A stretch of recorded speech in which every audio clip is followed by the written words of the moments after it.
Homologous Recombination Repair, HRR.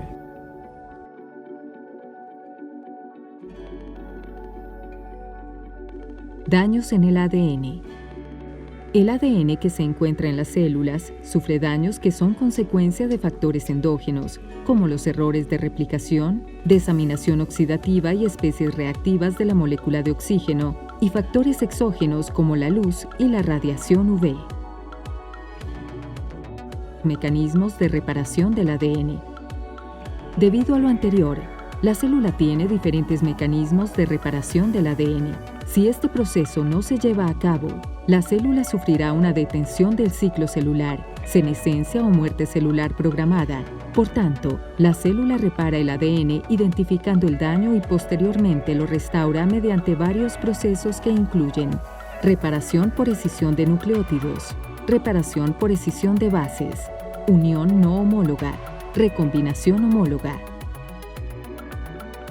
En estos diferentes mecanismos operan diferentes genes y enzimas como los genes del grupo de escisión RCC1 y 4, los grupos de reparación por rayos X, XXRCC 1, 5 y 6, la poliADP-ribosa polimerasa 1, PARP 1, el complejo génico de la anemia de Fanconi, FANC, la recombinasa RAD51, las quinasas serina-treonina ATM y ATR, el polipéptido catalítico activado por el ADN PRKDC y los genes relacionados con la aparición temprana del cáncer de mama, BRCA1 y BRCA2. Asimismo, dentro de estos mecanismos hay nodos específicos de la vía que son susceptibles de actuación terapéutica, como es el caso de los inhibidores de PARP, que son un grupo de inhibidores farmacológicos de la enzima poliADP-ribosa polimerasa, encargada de detectar e iniciar una respuesta celular inmediata frente a rupturas de ADN monocatenario. ¿Qué es la recombinación homóloga?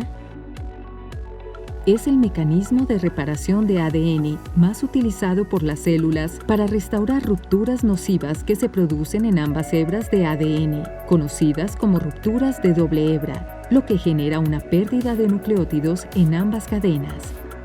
En la recombinación homóloga, se utiliza la información del cromosoma homólogo que coincide con la del dañado para reparar la fragmentación. En este proceso se acercan los dos cromosomas homólogos y se utiliza la región sin daños del homólogo como molde para sustituir la región dañada del cromosoma roto. En otras palabras, este mecanismo requiere de una cromátide hermana para llevarse a cabo, por lo que solo puede darse en las células que se encuentran en la fase S o G2 del ciclo celular. El proceso de recombinación inicia con la resección de los extremos 5' de la cromátide lesionada, que es desplazada por proteínas con actividad helicasa, seguida de la invasión catenaria en la cromátide intacta.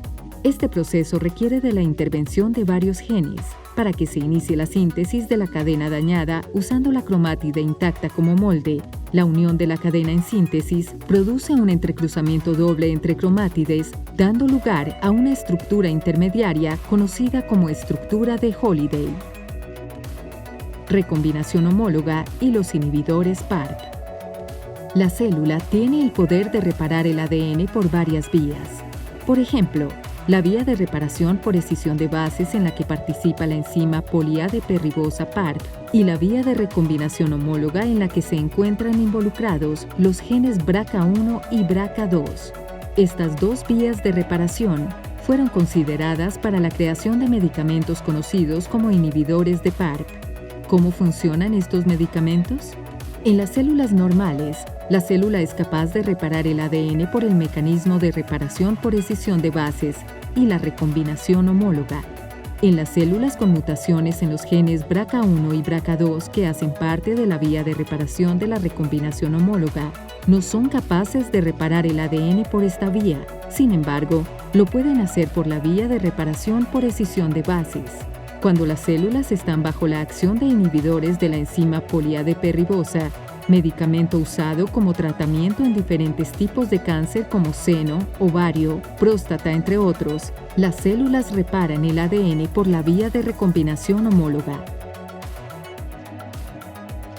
Por su parte, cuando las células tumorales tienen mutaciones en los genes BRCA1 y BRCA2 o en los diferentes genes que se encuentran involucrados en la vía de reparación por recombinación homóloga, como el gen PTEN, la acción de los inhibidores PARP se ejerce sobre la vía de reparación por escisión de bases, inhibiendo la acción de la enzima poliADP ribosa, de manera que ésta no puede ejercer su importante función en la detección del daño en el ADN. Por lo tanto, las células expuestas a estas condiciones no pueden reparar el ADN por ninguna de las dos vías, y esto provoca la muerte de la célula tumoral.